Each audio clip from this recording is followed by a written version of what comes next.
Namaskar students of BSc FND 4 Try. So today's session topic of your course is therapeutic adaptation of normal diet. I Sakshi Pandey, Faculty of Agriculture and Veterinary Science, and today we will talk about the therapeutic adaptation of normal diet. So first, in brief with this topic, I first want to explain what is normal diet and what is therapeutic diet. So as you all know, therapeutic diet is the diet which is generally taken by the doctors or a dietitian, especially for design for like your hospital patients. When we talk about a patient who is not feeling well or who is in a disease condition or who is in a surgical condition. So when we provide diet in special condition in hospital basically, so that is known as your therapeutic diet. And the normal diet is a diet which you take in your regular life. Okay, so this topic is all about the therapeutic adaptation of normal diet. मतलब normal diet का ही क्या हम ऐसे adaptation करें कि उसका therapeutically use करा जा सके. So first, therapeutic nutrition begin with like it should be planned or maintained to restore good nutrition in any situation. Like what happened when you are hospitalized or when you are in a disease condition or some surgical condition. So you're not able to digest. You're not able. Your body is very weak. It's not able to absorb the nutrient in a good manner. So we should plan or we should maintain the diet to restore the good nutrition in any situation. Now the modification, like what kind of modification of normal diet can be done so that it can become your therapeutic diet. The first modification you can do with provide the change in consistency. Consistency is a major modification that everyone does while converting the normal diet to therapeutic diet. Consistency, like when you take food, like for example, like in lunch when you take like the chapati and sabji, okay, and dal. But in therapeutic diet, or you must say in hospitalized patient, they take only when mashed chapati with what, with your dal or with your any sort of vegetables. So this can leads to like change in consistency pattern. Like first, when you are normal diet, you are taking chapati in a solid manner, but in therapeutic diet, you are taking chapati in a liquid manner. So this is the change in consistency that is modified in therapeutic diet. The second is increase and decrease of energy value. So when you are hospitalized or when you are not in a condition of doing the physical activity, so the first thing that you should be consider is the energy value, because like when you're hospitalized, your body nutrient, your activity is less and your requirement is also less. When you are taking more and more energy, then it can lead to your obesity. Unlikely when you are taking a less energy, so it can lead to your undernutrition. So increase and decrease of energy value, it's all depend upon the condition of a patient and the parameters of the patient of the disease. Then the third is greater or lesser amount of one or more nutrient. Okay, मतलब जैसे जो भी आपके nutrients होते हैं, nutrients itself present in a food. So like we can increase some of the nutrient and we can decrease some of the nutrient depending upon the condition of a disease that the patient is currently suffering. For example, if a patient is suffering from like any sort of kidney problem, okay, any sort of kidney diseases, so the nutrient that is decreased and that is given in a lesser amount is your protein. Okay, तो अगर किसी को kidney problem है तो हमारा जो protein का nutrient होता है, जो प्रोटीन न्यूट्रिएंट होता है, वो हम लेस अमाउंट में देते हैं. Likewise, अगर किसी को एनीमिया है, ओके, तो एनीमिया में as you all know anaemia is a iron deficiency syndrome. So जब आयरन डेफिशिएंसी है तो वहाँ पर हम आयरन का अमाउंट क्या कर रहे हैं, बढ़ा के दे रहे हैं. So this is also comes in the modification of normal diet. And the fourth one is increase and decrease of dietary fiber. Dietary fiber itself, it has various and tremendous advantages. Okay, it doesn't provide energy in any sort of nutrient, but it is also required in a proper functioning of a body. So increasing and decreasing of fiber diet is also depends upon the condition of a patient. Then the provide food bland in flavor. Okay, bland मतलब कि पूरा mix करके उसको अच्छे से, मतलब जितना हो सके फ्लेवर्स को आपस में ऐसे हम फूड को प्रोवाइड करते हैं in therapeutic nutrition. Like in this image you can see the liquid and soft diet, जहाँ पे आपके सूप है, हम वेजिटेबल को रॉ फॉर्म में ना देके सूप फॉर्म में दे रहे हैं, ठीक है. So this is all like the modification.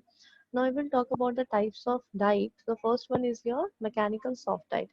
Mechanical soft diet, as the name suggests, like the people who have problem in their oral cavity, like when they have no teeth or when they have some surgical problem around the mouth, so they can't able to chew the food. So this kind of diet is basically designed for those kinds of patients. So soft diet is needed because of the mechanical problem currently they are facing. So what happened, like the thing that should be considered under the soft diet is like changed only in consistency. Okay, because main problem is in around the mouth, not in a digestion or not in a stomach or not in your GI tract. So there is no problem in a GI tract. The main problem is under the mouth. So in mouth, what like the main function of your teeth or your tongue is to make your food small and to make your food grind. Okay, so when you have these sorts of problem, then we only change in your consistency, and no other changes in nutrient or no other changes in food selection is done. Then soft diet. Soft diet is generally used in acute infection like some gastrointestinal disturbance and following surgery. Okay, तो जैसे भी आपकी surgery होती है and when you are having some GI tract problem and in acute infection like your diarrhea or you may say typhoid and dengue, so in that problem in that condition we generally consider soft diet. So it is made up of simple food. It is easy to chew. So this is the main function of soft diet. It easily digested. It has nutritional adequacy and 3 meals with the intermediate feeding. मतलब कि इसमें जो intermediate feeding के साथ हम इसमें जो आपके मील्स हैं, जैसे आपका मॉर्निंग, आपका लंच और आपका डिनर, तो वो तीनों मील्स का ध्यान रखते हैं. Then the harsh fiber or जो fatty and spicy food होते हैं that are basically avoided in a soft diet.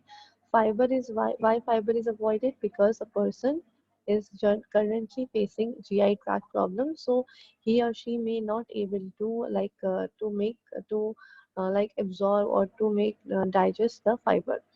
Fatty acid is also avoided just because of the GI tract problem, and spicy food is also.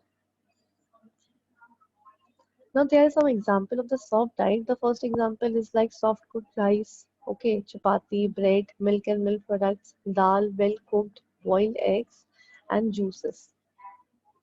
Now, third kind of diet is your liquid or full fluid diet. Okay, so what's this diet mainly considered like? It is basically used in a febrile stages. Febrile stages, what is this? This is under comes under the fever condition. Okay, in febrile, we will talk about this later classes also. Second is post-operatively मतलब after operation when you prefer someone diet, then it is always a liquid or full fluid diet whenever the patient is unable to tolerate the solid food. And the last one is the adequacy of diet depends upon the type of fluid or liquid permitted. Now the clear fluid diet. Fluid diet is when recommended when the person is unable to tolerate food due to nausea, vomiting, gas formation, diarrhea, and extreme lack of appetite. So this is generally advisable to restrict the intake of food in acute infection before diagnosis. Like when you are having some acute infection and you are going through any diagnosis process. For example, you may say hepatitis, okay, or you may say dengue. So then the clear fluid diet is recommended. Surgery of a colon and rectum to prevent evacuation of a bowel, also given to relieve thirst and supply the tissue with water. Okay, so what the basic and main advantage of this diet is like it can make your body hydrated also, plus provide all the nutrient in a good amount of manner. But this diet is entirely inadequate. Some of the dishes, like in this diet you can basically go for the water and some nutrient part, okay, but not all the nutrient is comes under this diet like protein, minerals, vitamins and calories. So this diet should not be continue more than 24 to 48 hours, and the amount of fluid is restricted to 30 to 60 ml per hour at first, then gradually increases as the patient tolerance improves. Now the full fluid diet. Full fluid diet is like it's a bridge between the clear fluid and soft diet. Okay, soft diet, as we have talked about earlier, it is a diet which in change in consistency is done, and clear fluid is all like when your fluid and some solid is combined.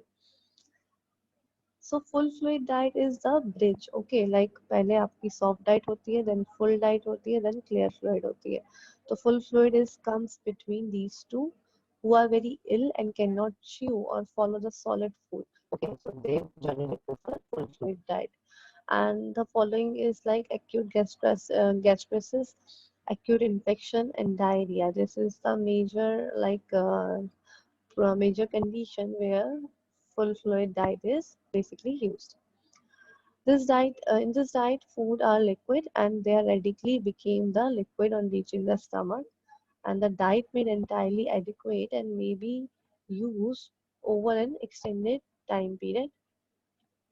Fear of deficiency. Okay, like if can it can be extended, and it doesn't as we have discussed about the clear fluid. So in this diet, clear fluid, major nutrient deficiency can be occur, but in this diet, in your full fluid, the major deficiencies cannot be occur, and it can be used over and over of time. So given interval is 2 to 4 hours interval. Fibers food, irritating spices are excluded, and the content of diet can be increases by adding protein and energy-rich food. So this is all with your diet concept, major diet concepts about your of your syllabus. This all over covers your the adaptation of the your normal diet for changing needs, or you may say the normal diet to therapeutic diet. So in case of any doubt, let me know in a comment section, then we will continue in our live session.